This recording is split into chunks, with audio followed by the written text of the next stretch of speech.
Pemirsa, 24 saksi atas kematian Sutrimo telah diperiksa penyidik Polda Metro Jaya. Kedepan, penyidik juga akan melakukan pemeriksaan lanjutan keluarga Sutrimo di Banyumas.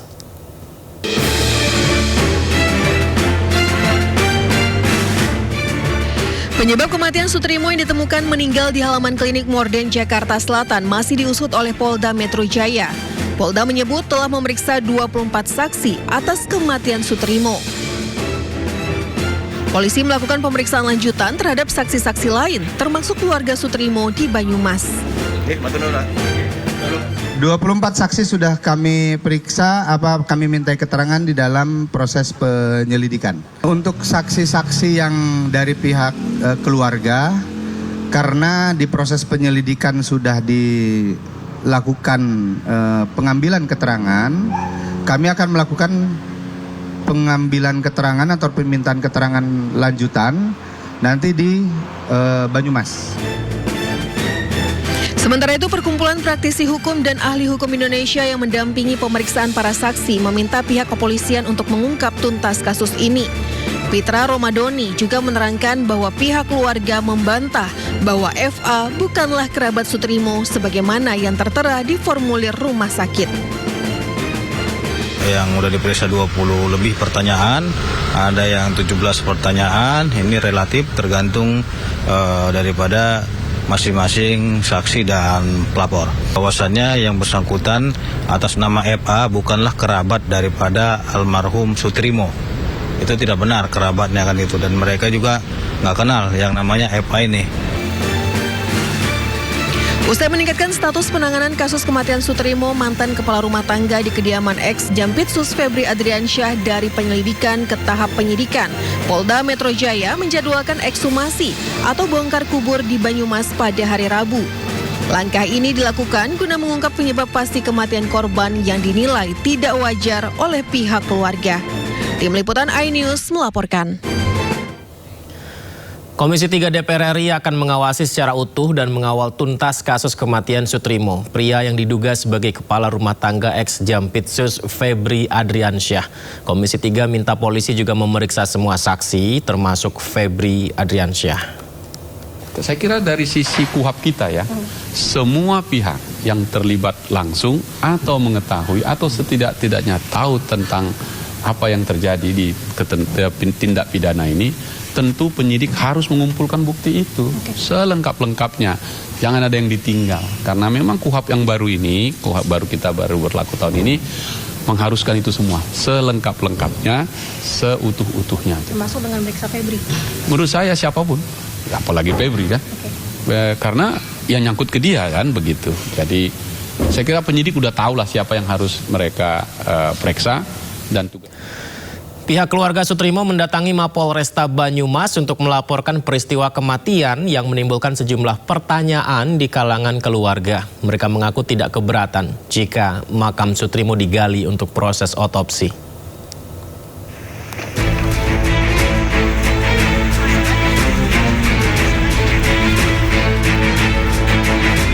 Pihak keluarga Sutrimo mendatangi Mapolresta Banyumas untuk melaporkan kematian janggal Sutrimo. Mereka meminta agar misteri kematian Sutrimo diungkap dan diusut tuntas secara transparan. Keluarga juga tidak keberatan jika makam Sutrimo digali untuk proses otopsi. Pihak keluarga mengaku barang berharga Sutrimo tidak diserahkan saat penyerahan jenazah kepada pihak keluarga. Sebenarnya sih buat keluarga enggak merelakan buat digali lagi. Cuma ya kalau emang dari negara dibutuhkan buat otopsi atau kepastian itu mau tidak mau. Barang-barang pribadi sendiri yang diterima handphone dari handphone itu ada nggak? Handphone? Enggak ada. Nggak terima handphone dari korban? Nggak ada ya? Diterima apa aja Pak ya, pada saat itu Pak? Yang diberikan? KTP sama santunan sebesar 20 juta. Sementara kuasa hukum keluarga Sutrimo, Aan Rohaini, mengungkap awal kejanggalan dalam kasus kematian Sutrimo. Ia mengungkap keluarga tidak pernah menerima dokumen dan barang pribadi milik Sutrimo termasuk ponsel pribadinya. Pihak keluarga pun akhirnya memperlihatkan percakapan terakhir Sutrimo di aplikasi pesan singkat. Hal tersebut yang memicu keluarga melaporkan kasus kematian Sutrimo. Dugaan adanya dugaan kejanggalan di berita ya, karena kalau keluarga tahunya sebenarnya pada saat itu tidak ada kejanggalan ya Mas ya, tidak ada kejanggalan karena sudah bersih, gitu kan. Pada saatnya tahu-tahu kan karena dari berita, karena simpang siur berita begitu kan segala macam, apalagi mohon maaf ada tuduhan katanya keluarga itu nggak ngelapor gara-gara dapat uang 1 miliar ya. Artinya keluarga juga ingin tahu, ingin memastikan ya kepastian hukumnya seperti apa, apakah itu memang kematiannya wajar atau tidak. Pihak keluarga Sutrimo berharap tak ada fakta yang terlewat dalam proses penyidikan dan seluruh keterangan maupun bukti yang ada dapat diuji secara hukum. Tim Liputan iNews melaporkan. Ya, pihak kuasa hukum keluarga Sutrimo mengungkap sederet dugaan kejanggalan yang dirasakan ketika almarhum tiba di rumah duka. Ya, pertama, pihak keluarga merasa pemakaman almarhum terkesan mepet. Kedua, HP almarhum tak ditemukan dan dijanjikan akan diberikan, namun belum juga datang hingga sekarang. Ketiga, nomor HP petugas yang membawa jenazah tak bisa lagi dihubungi setelah pemakaman. Petugas juga terkesan terburu-buru dan tak ikuti proses pemakaman. Lalu pihak keluarga Sutrimo juga tidak menerima informasi jelas terkait penyebab kematian almarhum. Kemudian identitas pengantar juga misterius. Dari yang mengantarkan jenazah identitasnya masih misterius. Keluarga menerima uang santunan 20 juta rupiah, namun tidak diketahui uang ini dari siapa, memberikannya untuk apa.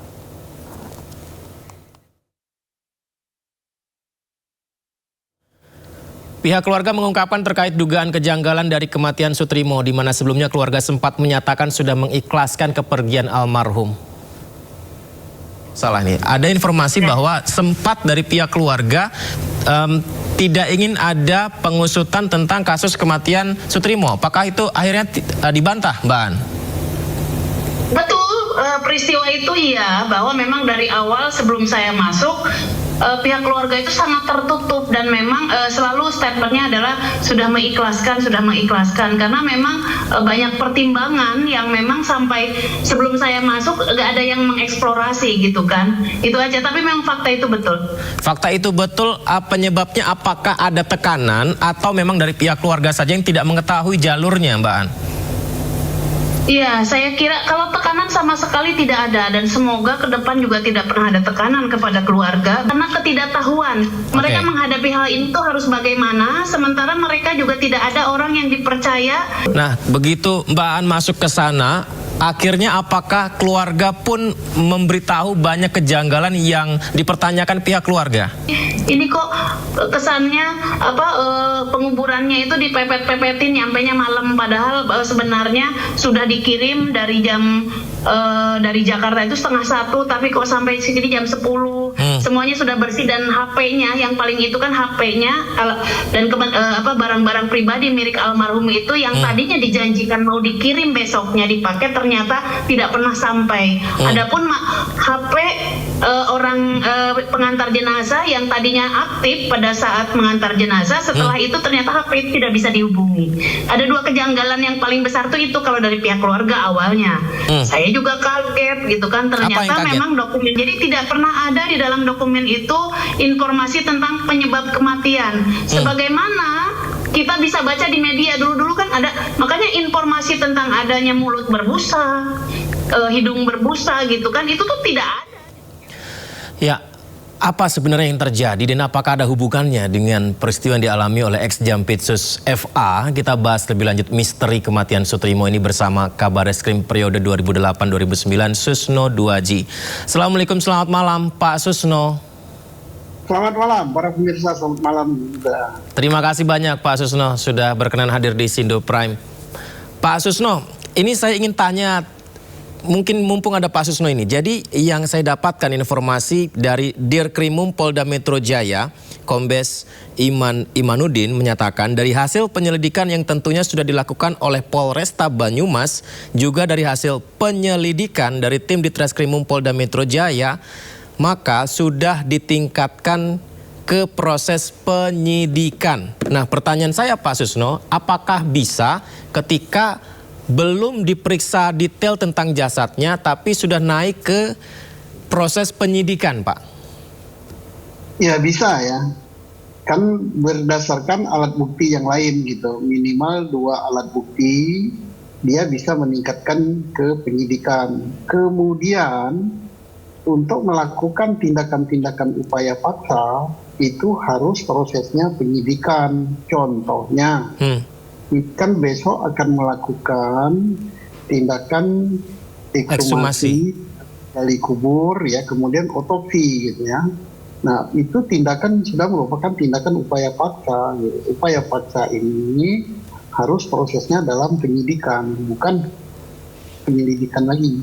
Nah, kemudian mungkin nanti akan melakukan penyitaan-penyitaan seperti penyitaan handphone, penyitaan baju yang dipakai korban, kemudian penyitaan CCTV kalau ada, dan lain-lain.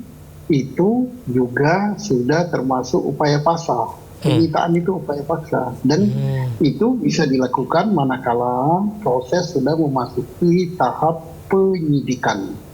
Berarti pihak kepolisian saat ini menduga ini sudah masuk pidana, Pak, ya? Ada yang pelaku pembunuhan dan pembunuhan berencana, bisa begitu, Pak? Itu kalau kita mendengar keterangan dari Dirkrim Polda Metro Jaya, Kombes Imanuddin, ya, dia sudah menentukan pasal, ya, yaitu pembunuhan dan atau pembunuhan berencana, gitu. Jadi ya dia sudah melakukan itu, tapi tersangkanya belum ada, gitu. Dia sudah tentukan bahwa kejahatan ini adalah kejahatan pembunuhan dan pembunuhan berencana. Nah, dari mana dia menyimpulkan itu? Ya bisa saja dari alat bukti yang dia sudah dapat, gitu. Tetapi belum bisa menentukan tersangkanya. Berarti apakah ada ketinggalan kereta begitu, Pak, karena jenazahnya sudah dikirim ke keluarganya bahkan dimakamkan? Iya, kalau kita nilai terlambat, ya ini terlambat, ya. Tapi tidak ada kata terlambat itu dalam penyidikan, ya. Lebih baik telat daripada tidak, gitu kan. Karena ini sudah cukup lama waktunya. Kenapa lama? Yaitu dari tanggal 23, ya, peristiwanya 23 Juli. Kemudian sekarang sudah tanggal 11. Besok 11 Agustus. ekshumasinya tanggal 12. Kalau besok tanggal 12 berarti kan sudah hampir 20 hari, ya. Mudah-mudahan saja hasil ekshumasinya itu masih cukup baik, gitu. Artinya kondisi jenazahnya masih bisa untuk diadakan uji laboratorium, ya, terhadap lambung, terhadap ginjal dan sebagainya, organ-organ dalam daripada Pak Sutrimo ini, mudah-mudahan, gitu. Nah, mengapa terlambat? Ya, pertama karena kalau ekshumasi dan otopsi itu menurut hukum acara kita yang baru harus itu, ya, seizin daripada keluarga, gitu.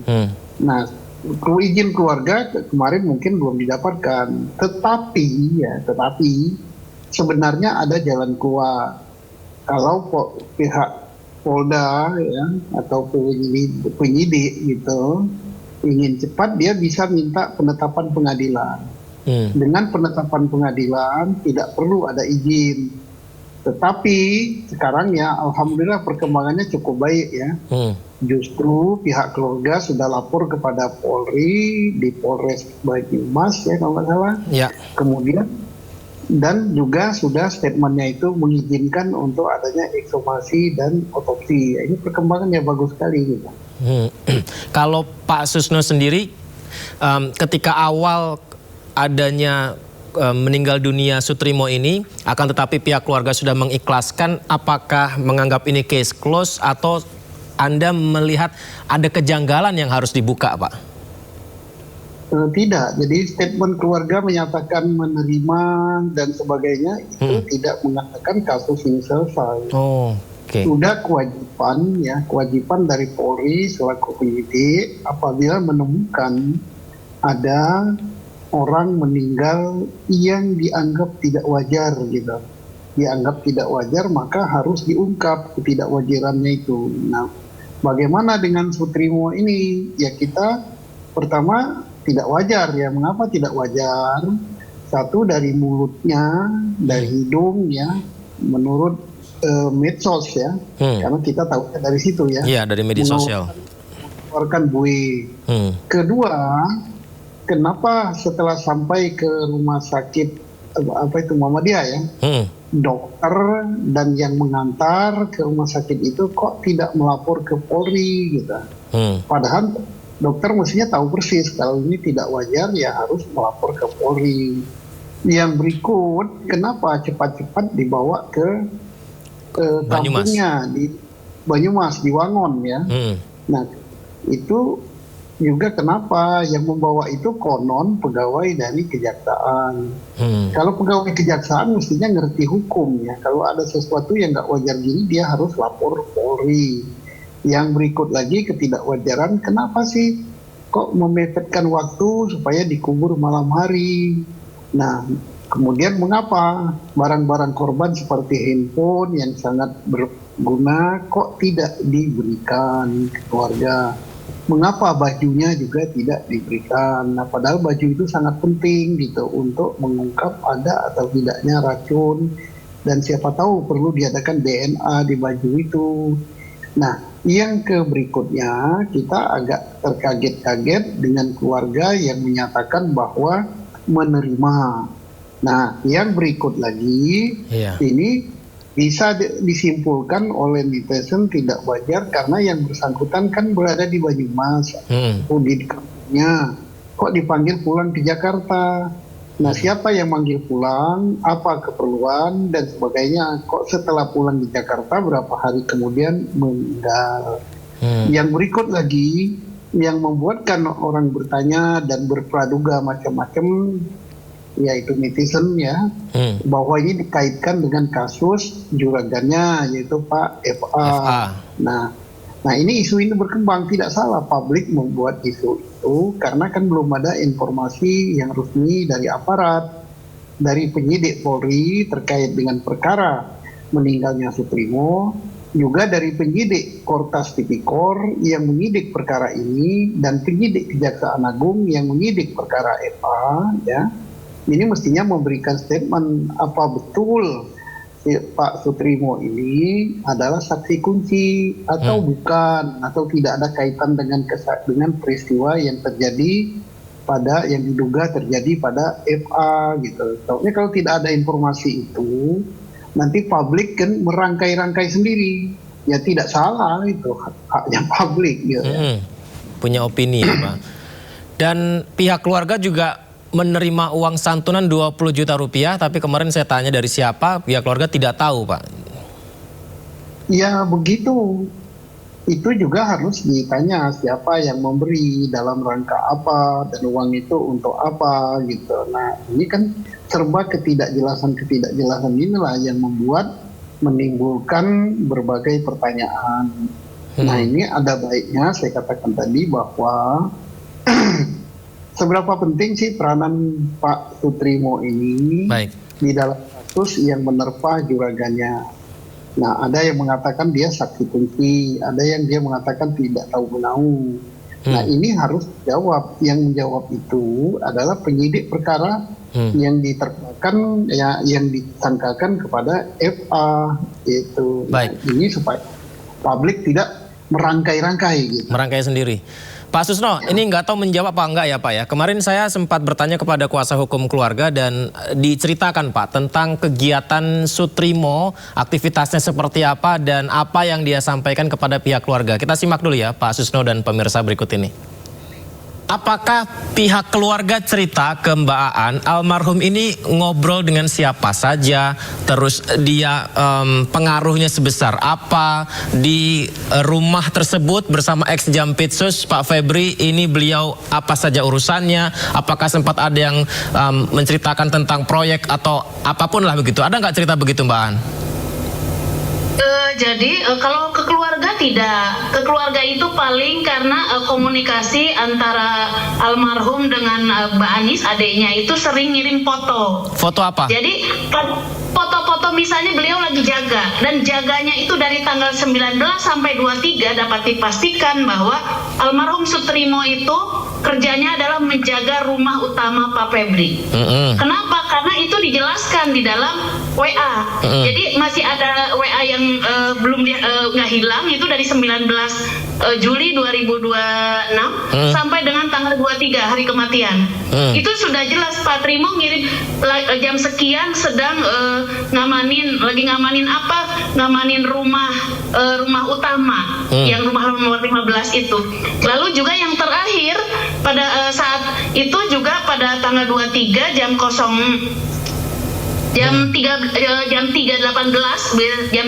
subuh itu dia memang mengirim foto makanan. Kemudian jam 4-nya dia mengirim foto minuman sedang minum, dan itu kedua lokasinya di depan rumah rumah utama FA. Jadi kalau dari jejak, dan tidak pernah di dalam perjalanannya itu ada keluhan sakit dan apapun. Lalu tadi pertanyaan tentang keluarga itu hanya tahu bahwa Pak Trimo itu sudah dari 2008 memang bekerja dengan Pak FA, begitu kan. Tentang apakah dia sebagai karungga seperti yang diinformasikan, keluarga tidak tahu jabatannya. Tapi yang keluarga tahu bahwa Pak Trimo ini adalah orang yang dipercaya oleh Pak FA misalnya untuk bisa dua. Jadi kalau dia tidak disuruh ditugaskan keluar, misalnya pernah ditugaskan untuk ngurus proyek. Nah, tapi kalau tidak berarti sehari-hari Pak Trimo itu adalah menjaga rumah. Nah, kalau dulu rumahnya selalu misalnya jaga rumah apa gitu kan, pertanyaan ke keluarga. Ya kan Pak FA rumahnya banyak, kalau diperbaiki dan lain-lain itu Pak Trimo yang tanggung jawab begitu. Nah, tapi kalau terakhir posisinya dari 19 Juli sampai 23 itu pasti di rumah utama gitu. Baik, kita lanjutkan perbincangan bersama Pak Susno Duaji. Pak Susno itu disampaikan pihak keluarga ke kuasa hukumnya, Pak. Ada tanggapan Pak Susno? Iya, itu informasi yang bagus ya. Tadi terkait ada jam sebelum kematiannya itu ya, ada makanan gitu. Ada minuman. Ada juga kemudian dikatakan bahwa yang bersangkutan itu informasinya sehat gitu, tidak pernah ada keluhan, tidak pernah ada apa-apa. Jadi tidak benar kalau dikatakan bahwa yang bersangkutan meninggal karena sakit gula gitu. Yang beredar begitu juga di medsos tuh. Ya, sakit gula itu kan tidak ada yang orang meninggal mendadak. Sakit gula itu biasanya kan ya ada di rumah sakit, mungkin sakitnya parah gitu, atau di opname di rumah sakit gitu kan. Ya kalau tidak ada yang begitu, yang sakit begitu meninggal mendadak ya jantung atau apa, tapi jantung tidak mengeluarkan buih gitu. Tapi hal ini nanti dokter lah yang akan bisa menjawab. Meskipun ketika meninggalnya almarhum dengan penetapan ex Jampitsus sebagai tersangka itu tidak dalam waktu yang bersamaan ya Pak Susno ya. Tapi apakah ini bisa dirangkai atau masih terlalu jauh untuk mengkaitkannya Pak Susno? Nah, itu yang bisa mengerti ini adalah penyidik dari Timtas Tipikor, Kortas Tipikor, dan penyidik dari Kejaksaan Agung yang sedang menangani perkaranya Pak FA. Nah, kan ada dalam konstruksi kasus itu kan sudah ada untuk perkara korupsi gitu atau penyalahgunaan wewenang, ada berapa perkara, siapa saja yang akan jadi saksi gitu, saksi utama ini. Untuk perkara pencucian uang, siapa saja jadi saksi gitu. Nah, penting atau tidak kesaksian Pak Trimo ini, kesaksian almarhum, ini yang paling tahu adalah penyidiknya. Itu dari Kejaksaan Agung dan dari Kortas Tipikor. Tadi diceritakan dari pihak keluarga melalui kuasa hukumnya tanggal 19 sampai 23 Juli 2026 almarhum kerja jaga rumah utama FA. Lalu jam 3 subuhnya tanggal 23 di hari kematiannya mengirim foto makanan, jam 4 subuhnya mengirim foto minuman. Lalu terjadi peristiwa meninggal dunianya di hari berikutnya, di waktu berikutnya begitu. Apakah makanan dan minuman tersebut patut diduga ada sesuatu di situ, Pak? Kalau patut diduga semuanya patut diduga gitu. Oleh karenanya bekas atau sisa makanan, sisa minuman itu kan harus dicari oleh aparat penyidik gitu. Setelah dicari baru diperiksa di laboratorium forensik gitu. Apakah pada makanan atau pada minuman itu ada tersisa zat-zat berbahaya yang dapat membahayakan keselamatan jiwa gitu. Almarhum ini ditemukan tergeletak di morden ya, klinik Morden begitu Pak Susno, ini di Kramat Pela di satu wilayah di rumah Pak FA. Nah, cuman klinik Morden ini adalah klinik estetik Pak, dan informasinya sudah lama tutup di situ begitu. Apakah ini tidak sengaja tergeletak di sana, atau kalau entah dari pengalaman Pak Susno ada seolah-olah ingin menunjukkan bahwa dia ingin menuju ke klinik tersebut begitu, tapi ternyata yang ingin mengarahkannya dia tidak tahu lokasinya. Apakah mungkin ke situ Pak?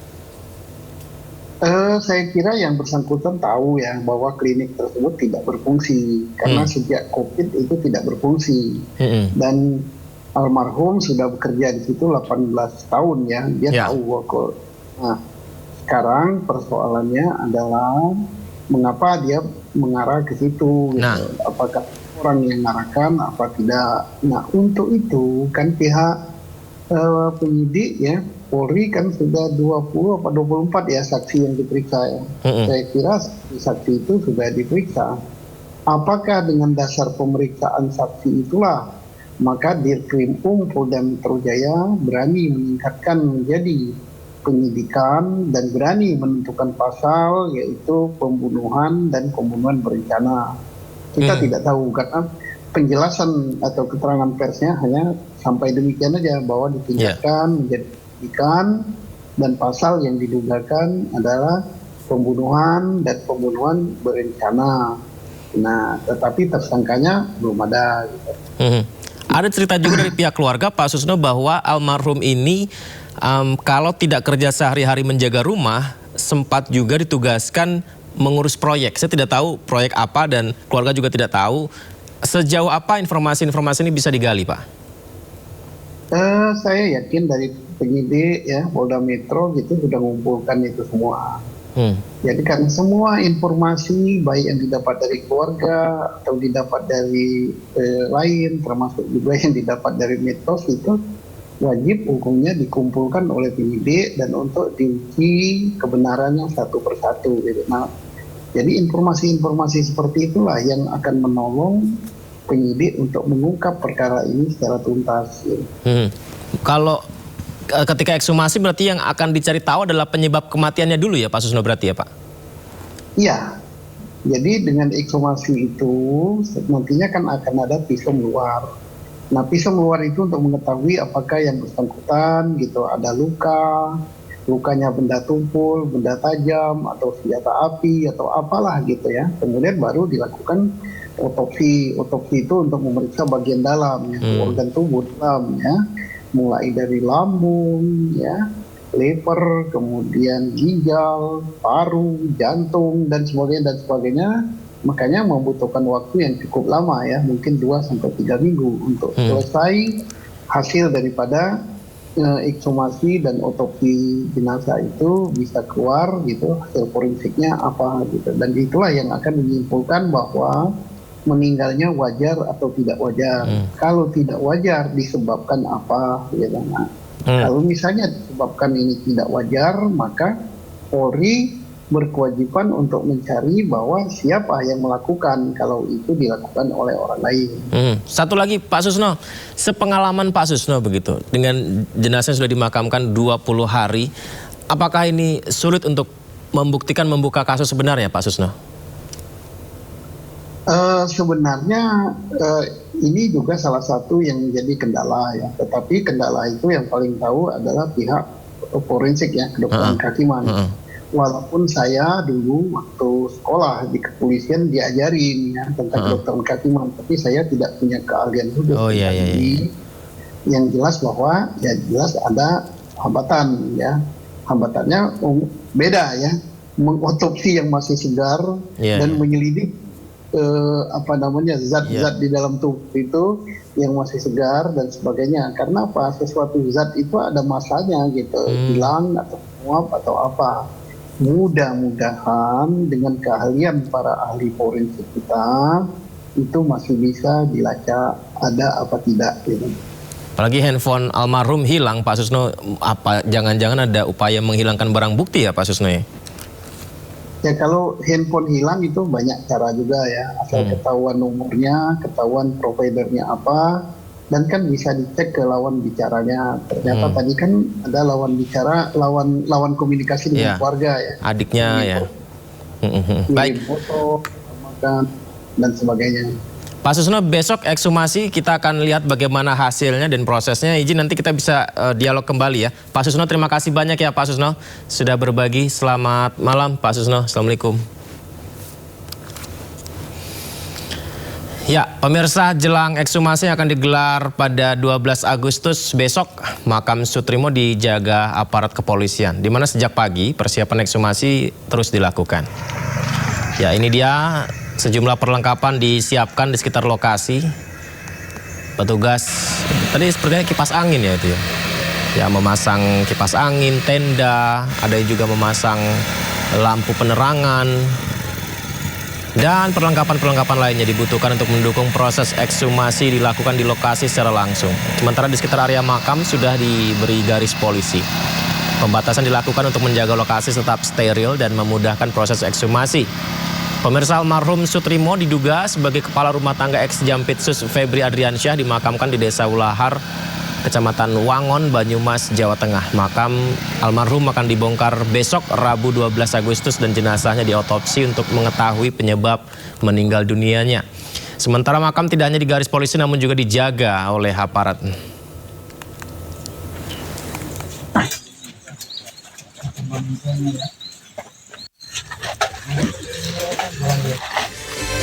Pemirsa, Gubernur DKI Jakarta mengecam aksi promosi minuman keras berkedok tantangan hafalan Al-Quran. Diskusinya kami hadirkan setelah jeda di Sindo Prime.